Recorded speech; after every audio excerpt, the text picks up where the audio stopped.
எல்லோருக்கும் வணக்கம். இன்னைக்கு மிக முக்கியமான செய்திகள் இருக்கு. அது முதல் செய்தி அப்படின்றது பாத்தீங்கன்னா, ஸ்டாக் மார்க்கெட் ஆகட்டும், ரியல் எஸ்டேட் ஆகட்டும், முதல்லயே கீழ் ரேட்ல போய் நல்லா விதைச்சு வச்சவங்க தான் மிகப்பெரிய ஒரு நல்ல அறுவடை அப்படின்றது பார்க்க முடியும். எனக்கு நல்லா ஞாபகம் இருக்கு. திருப்பூர்லாம் ஒரு 10-15 வருஷத்துக்கு முன்னாடி ஒரு 3 லட்சம் 5 லட்சம் இருந்தா போதும், மேல மாடி கட்டிடலாம். அல்லது கீழே வீடு இருக்குன்னா மேல மாடி கட்டிடலாம். இப்பெல்லாம் போய் அதனுடைய வாடகை என்னன்னு பாத்தீங்கன்னா, அதனுடைய அட்வான்ஸே கிட்டத்தட்ட 3 லட்சம் ரூபா 2 லட்சம் ரூபா அப்படின்ற மாதிரி வாங்கலாம். வாடகையே கிட்டத்தட்ட 30,000 ரூபா 15,000 ரூபாய்ன்னு போகும். எத்தனைக்கு? வெறும் 3 லட்சம் ரூபாய்க்கு கட்டின வீட்டுக்கு. ஆனா இப்ப போய் அதே மாதிரி ஒரு மாடி கட்டணும் அல்லது 2 மாடி கட்டணும்னா கிட்டத்தட்ட 50 லட்சம் ரூபா ஆகும். ஆனா அதே 50 லட்சம் ரூபாய்க்கும் அதே வாடகை தான். 15,000 30,000 இவ்வளவுதான் வாடகை வாங்க முடியும். அப்ப ரிட்டர்ன்ஸ் பாத்தீங்கன்னா ரொம்ப குறைவான ரிட்டர்ன்ஸ். அதே மாதிரி தான் ஸ்டாக் மார்க்கெட்ல டிவிடெண்ட் ஸ்டாக்ஸ் இருக்கு. ஒரு எக்ஸாம்பிளுக்கு இந்த சிஎஸ்சின்னு ஒரு ஸ்டாக் இருக்குன்னு வச்சுங்களேன். அவன் சமீபத்தில் கிட்டத்தட்ட 210 ரூபாய்க்கு மேலே எல்லாம் இருந்தான். 200 ரூபாய்க்கு மேலே இருந்த பங்கு அப்ப 100 ரூபாய்க்கு கீழே அப்படின்னா அவனுடைய டிவிடெண்ட் அப்படின்றது பெரும்பாலும் மாற போறது இல்லை. ஒரு வருஷத்துக்கு ஒரு 6 ரூபா கொடுக்கணும், 10 ரூபா கொடுக்கணும், 15 ரூபா கொடுக்கணும்னு பண்றான்னு வச்சுங்களேன். மோஸ்ட்லி அது மாறதுக்கு அதிகமான வாய்ப்பு கிடையாது. ஆனா எந்த இடத்துல எடுக்கிறாங்க அப்படின்றத பொறுத்து, ஒருவேளை கீழ் ரேட்ல எடுக்கிறாங்கன்னா அவங்களுக்கு ஒரு நல்ல டிவிடெண்ட் ஈல்டா இருக்கும். யாராவது போய் உச்சாணி கொம்புல எடுத்தாங்கன்னா அவங்களுடைய டிவிடெண்ட் ஈல்டு என்பது கம்மியாகும். ஸோ ரியல் எஸ்டேட் ஆகட்டும், ஸ்டாக் மார்க்கெட் ஆகட்டும், முதல்லயே உள்ள இறங்கி இருக்கிறவங்களுக்கு தான் ஒரு நல்ல லாப சதவிகிதம். அந்த வகையில் நிறைய பேர் என்ன பண்றாங்கன்னா, சரி ஒருவேளை இது விதைக்கும் காலமானு நிறைய பேர் ஏதாவது டிவிடெண்ட் கொடுக்கக்கூடிய பங்குகள் ஏதாவது பெரிய லெவல் கிராஷ் ஆயிருக்கா அப்படின்ற மாதிரி பாவம் தேடிக்கிட்டு இருக்காங்க. இந்த சமயத்தில் இன்னொரு மிக முக்கியமான செய்தி என்ன அப்படின்னு பார்த்தீங்கன்னாக்கா, இது பெரிய ரகசியம் கிடையாது, உலகத்துல எல்லாத்துக்குமே தெரியும். அதாவது ஒரு புல்லிஷ் மார்க்கெட் தொடர்ந்து மேல் நோக்கி போய்கிட்டே இருந்தா அதுக்கு பின்னாடியே ஒரு பியர் மார்க்கெட் கீழ் நோக்கி வீழ்ச்சி என்பது வரும். அது எவ்வளவு காலம் அப்படின்றத யாருக்கு தெரியாது.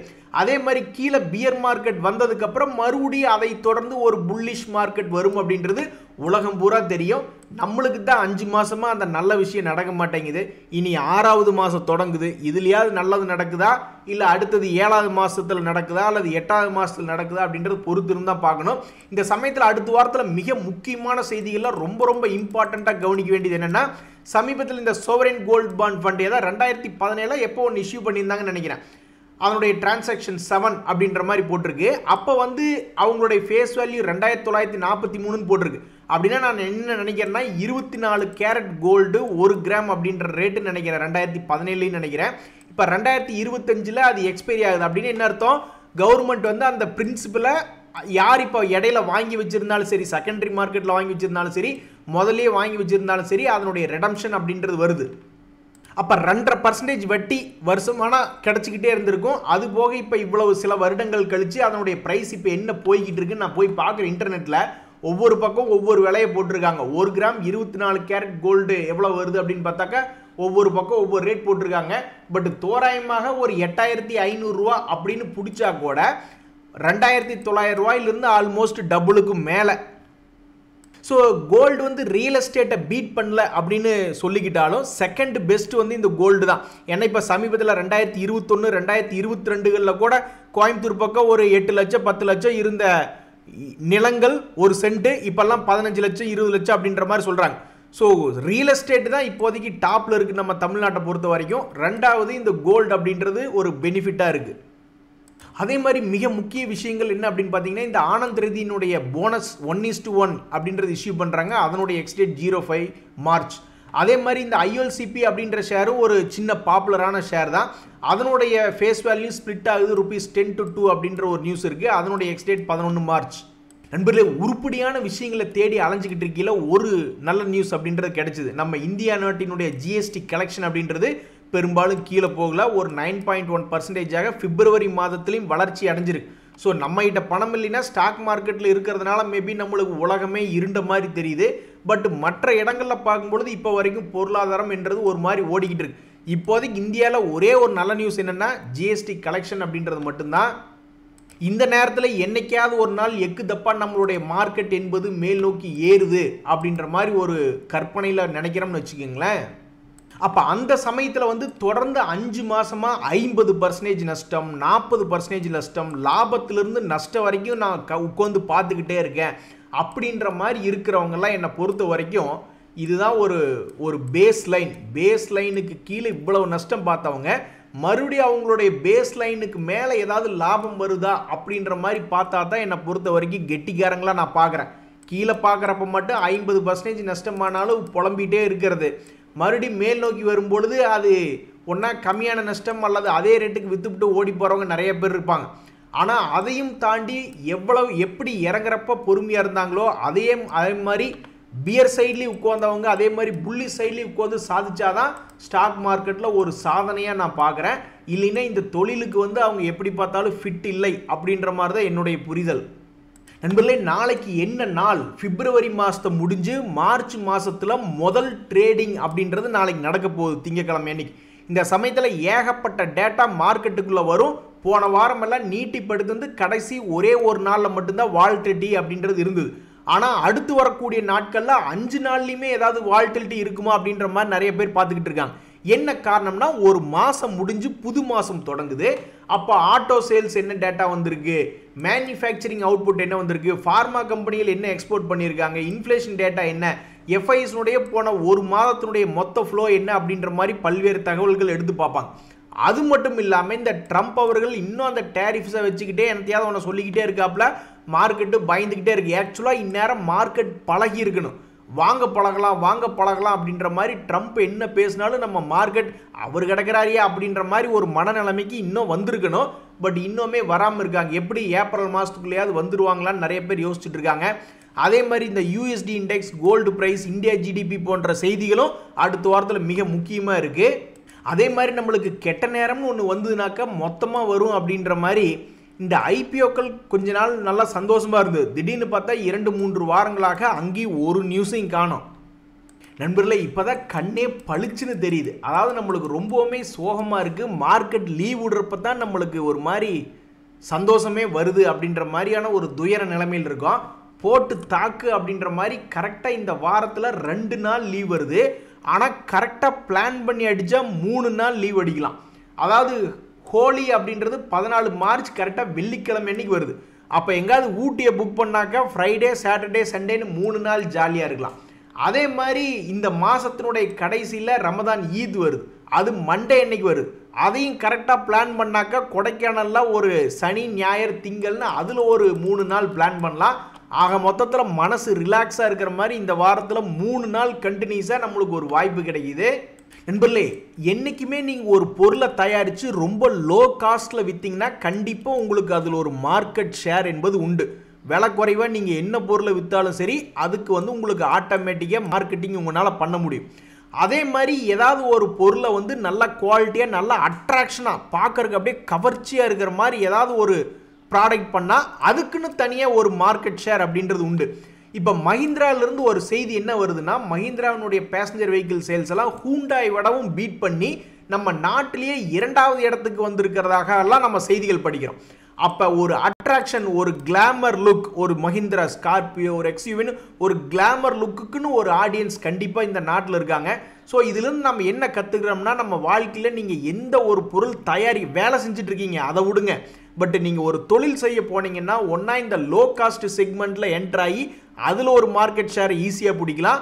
அல்லது ரொம்பவுமே கவர்ச்சியாக, ரொம்ப அட்ராக்ஷனாக உங்களுடைய ப்ராடக்டினுடைய ஃபீச்சர்ஸ் இருந்ததுன்னா அதுக்கும் கண்டிப்பாக மார்க்கெட்டில் ஜெயிச்சு வரலாம் அப்படின்றதுக்கு இந்த மஹிந்திராவினுடைய ஒரு எடுத்துக்காட்டு. இந்த சமயத்தில் மஹிந்திரா அப்படின்ற ஷேர் கடந்த 6 மாதத்தினுடைய லோவில் ட்ரேட் ஆகிக்கிட்டு இருக்கு. இதுக்கு முக்கிய காரணமாக யார் போட்டு தள்ளுனது அப்படின்னா, நம்ம டெஸ்லா அப்படின்றது நிறைய பேருக்கு தெரியும். ஏன்னா டெஸ்லா ஈவியில் வர்றாங்க அப்படின்ற உடனே மஹிந்திராவினுடைய ஓனரே கூட சொல்லியிருந்தாப்ல, அவங்க காம்படிஷன் கொடுத்தாலும் அதை எங்களுக்கு ஹேண்டில் பண்ண தெரியும்ட்டு. அவர் சொன்னதுக்கப்புறம் தான் பெரிய அளவில் கடந்த 5 நாட்களில் விழுந்தான். கிட்டத்தட்ட மேலே 2800 ரூபா இருந்தவன் இப்போ 2600 போய்கிட்டு இருக்கான். இந்த சமயத்தில் என்ன ஒரு செய்தி வருதுன்னா, இந்த டெஸ்லா கிட்டத்தட்ட ஷோரூம் 35 லட்ச ரூபா அந்த வாடகைக்கு கொடுத்து எடுக்கிறதா நான் ஒரு செய்தி படிச்சுக்கிட்டு இருந்தேன். நம்ம கிழக்க போகலான்னு சொன்னாக்கா வீட்டம்மா இல்லை, சொல் பேச்சு கேட்காம இல்லை நம்ம மேக்கப் போவோம் அப்படின்ற மாதிரி ஆப்போசிட் ட்ராவல் பண்ணுற மாதிரி இந்த ஏயு பேங்க் அப்படின்ற ஷேர் சமீபத்தில் கடந்த 5 நாட்களாக ஆப்போசிட்டில் ட்ராவல் பண்ணிக்கிட்டு இருக்கான். அதாவது மொத்த ஸ்டாக் மார்க்கெட்டே கீழே படுகடையாக கீழ் நோக்கி போய்கொண்டு இருக்கக்கூடிய இந்த நேரத்தில் ஆனால் இந்த ஏயு ஸ்மால் ஃபினான்ஸ் பேங்க் அப்படின்றது ஆப்போசிட்டில் ட்ராவல் ஆகிட்டு இருக்கான். இதுக்கு மிக முக்கிய காரணம் அப்படின்ற மாதிரி பார்த்தோம்னாக்க இந்த ஆர்பிஐலிருந்து மைக்ரோ ஃபினான்ஸ் சம்பந்தப்பட்ட ரிஸ்க் வெயிட்டேஜ் ரிலேட்டடான வந்த நியூஸ் தான். இந்த சமயத்தில் வந்து இந்த அப்பல்லோ ஹாஸ்பிட்டல் அப்படின்ற கம்பெனி, அதாவது ஸ்டாக் மார்க்கெட்லேயே ஒரு வற்றாத ஜீவநதினா இந்த ஆஸ்பத்திரி ரிலேட்டடான சில ஸ்டாக்ஸ் தான். இன்னுமே கூட நாராயணா ஹிருதாலயா அப்படின்றது பெரிய அளவில் கீழே இறங்கி வரல. ஆனால் இந்த அப்பல்லோ ஹாஸ்பிட்டலை போட்டு தள்ளிட்டாங்க. பாவம் அதனுடைய ப்ரைஸ் கடந்த 6 மாதத்தினுடைய லோவில் வந்து ட்ரேட் ஆகிட்டு இருக்கு. இதுக்கு முன்னாடி ஆல்மோஸ்ட் 7500 7.5 வரைக்கும் போனவன் தான். அந்த 7.5 தொட்ட விடனே இப்போ 6ல் இருக்கான். நண்பர்களே, ஸ்டாக் மார்க்கெட்டில் வேல்யூவேஷன் ரீசெக் அப்படிம்பாங்க. அதாவது மார்க்கெட் இறங்கினதுக்கப்புறம் வேல்யூவேஷனில் என்ன மாற்றம் வந்திருக்கு அப்படின்ற மாதிரி நிறைய பேர் போய் தேடி பார்த்துக்கிட்டு இருப்பாங்க. அந்த வகையில் ஒரு எக்ஸாம்பிள் என்ன அப்படின்னு பார்த்தீங்கன்னா, இந்த ஆல்கெம் லேப்னு ஒரு கம்பெனி. இந்த கம்பெனியினுடைய நியூஸ் என்ன அப்படின்னா, சமீபத்தில் இதனுடைய ஹை 6500 ரூபா பக்கத்தில் இருந்தது. இப்போ 4500 ரூபாய்னு ஒரு ஷேர் கிட்டத்தட்ட 2000 ரூபாய் இறங்கி வந்திருக்கான். இப்படி இறங்கி வந்ததுனால இந்த வேல்யூவேஷன் என்பது தற்போதைக்கு எப்படி மாறி இருக்கு அப்படின்ற செய்தி பார்த்தீங்கன்னு வச்சிங்களேன். இண்டஸ்ட்ரி பிஇ 27 இருக்கு, இப்போ 25 இருக்கு. இந்த ஸ்டாக்கினுடைய உச்சியில் இருக்கும்போது இதனுடைய ஸ்டாக் பிஇ இண்டஸ்ட்ரி பியோட அதிகமாக இருந்தது. இப்போ இண்டஸ்ட்ரி பியோட கம்மியாயிருக்கு அப்படின்றது ஒரு செய்தி. இந்த சமயத்தில் இன்னொரு மிக முக்கியமான செய்தி என்ன அப்படின்ற மாதிரி பார்த்தீங்கன்னாக்கா, இந்த பஜாஜ் ஆட்டோ அப்படின்ற ஷேர்லாம் ஆட்டோ கம்பெனிஸ் நல்லா இருந்தப்ப, அதுவும் இல்லாமல் இவன் வந்து பைபேக் ஆஃபர் அப்படின்றது ஒன்று பண்ணான். அப்போல்லாம் இந்த பங்கு வெறித்தனமாக ஒரு மாதிரி ஏறிக்கிட்டு இருந்த பங்கு இப்போ கடைசியில் பார்த்தா பாவம் ஸ்டாக் மார்க்கெட்டினுடைய வீழ்ச்சினால் 6 மாதம் லோவில் இருக்குது. பாவம் ஏகப்பட்ட ஆட்டோ கம்பெனிஸ்க்கு கும்பா குட்டி பாடி விட்டாங்க. அது மாதிரி இந்த பங்கு என்பது மிகப்பெரிய அளவில் இருந்து இப்போ வரைக்குமே தொடர் கும்பாவாக இருந்து 6 மாதத்தினுடைய லோ ப்ரைஸில் ட்ரேட் ஆகிட்டு இருக்கான் அப்படின்றதான் இந்த பஜாஜ் ஆட்டோவில் இருக்கக்கூடிய ஒரு செய்தி. இந்த கோல் இண்டியா அப்படின்ற ஷேர் போன வாரத்தில் ஒரு மிகப்பெரிய ஒரு ஜாயிண்ட் வெஞ்சர் ரிலேட்டடான ஒரு விஷயம் பண்ணியிருக்காங்க அப்படின்ற மாதிரி ஒரு நியூஸ் வந்தது, ரெனேபிள் எனர்ஜி ரிலேட்டடாக. இந்த சமயத்தில் அந்த செய்தி வந்தப்ப இந்த பங்கு என்பது கிட்டத்தட்ட 6 மாதம் டு 8 மாதம் லோவில் ட்ரேட் ஆகிட்டு இருக்கு. இவன் யாரையா ஒரே இடத்துல உட்காந்து கோலம் போட்டுக்கிட்டு இருக்கான் அப்படின்ற மாதிரி சில முதலீட்டாளர்கள் நினைப்பாங்க. எந்த கம்பெனியினுடைய முதலீட்டாளர்னா இந்த டிமார்ட்டினுடைய முதலீட்டாளர்கள் தான். அவன் ஒரே இடத்துல உட்காந்து கோலம் போட்டுக்கிட்டே இருக்கான். இனி அடுத்தது கோலத்தை ஒரே இடத்துல உட்காந்து போட போறானா இல்லை தள்ளி உட்காந்து போட போறானா அப்படின்றது தெரியல. இன்னொரு மிக முக்கியமான செய்தி அப்படின்ற மாதிரி பார்த்தீங்கன்னாக்கா, இந்த மேன்கைண்ட் ஃபார்மா அப்படின்னு ஒரு ஷேர் இருக்கு. நம்ம நாடுல வந்து ரொம்பவுமே வேல்யூவேஷன் அதிகமாக இருக்குது அப்படின்ற மாதிரி சொல்லிட்டு தான் ஃபாரினர்ஸ் வித்துக்கிட்டு போயிட்டே இருக்காங்க. ஆனால் இந்த மேன்கைண்ட் ஃபார்மா அப்படின்றதனுடைய செய்தி என்ன சொல்லுது அப்படின்னு பார்த்தீங்கன்னா, அவனுடைய ஸ்டாக் பிஇ என்பது ரொம்பவுமே எக்ஸ்பென்சிவாக இருக்குது. இன்ஃபேக்ட் ப்ராஃபிட் ஏர்னிங்ஸ் க்ரோத் ரேஷியோவுமே ரொம்ப எக்ஸ்பென்சிவாக தான் இருக்குது. ஆனால் இவனுடைய முதலீட்டாளர்களை ஷேர் ஹோல்டிங் பேட்டர்னில் போய் பார்த்தோம்னாக்கா, எஃப்ஐஸ் வந்து தொடர்ந்து சில குவார்ட்டர்களாக, சில மாதங்களாக, சில வருடங்களாக அவனுடைய ஹோல்டிங் பர்சன்டேஜ் இன்க்ரீஸ் பண்ணிக்கிட்டே போயிட்டு இருக்கான். ஸோ அது இன்க்ரீஸ் பண்ணி ஒரு பிரயோஜனம் இல்லை. அவனும் வந்து 3000 ரூபா ரேஞ்சிலேருந்து 2600 ரூபா கீழே உளுந்து தான் இருக்கான். பட் இருந்தாலும் அவன் சொன்னபடி செஞ்சு காட்டல, வாக்கு தவறிட்டான் அப்படின்ற மாதிரி இந்த எஃப்ஐஸ் வந்து இந்த மாதிரி வேல்யூவேஷன் அதிகமாக இருக்கிறதுனால தான் வித்துக்கிட்டு போகிறாங்க அப்படின்ற மாதிரி ஒரு பக்கம் செய்திகள் வந்தாலும், சில எக்ஸப்ஷன் கேஸுகளும் இது போன்று இருக்குது. மேன்கைண்ட் ஃபார்மாவில் பிஏ அதிகமாக தான் இருக்குது.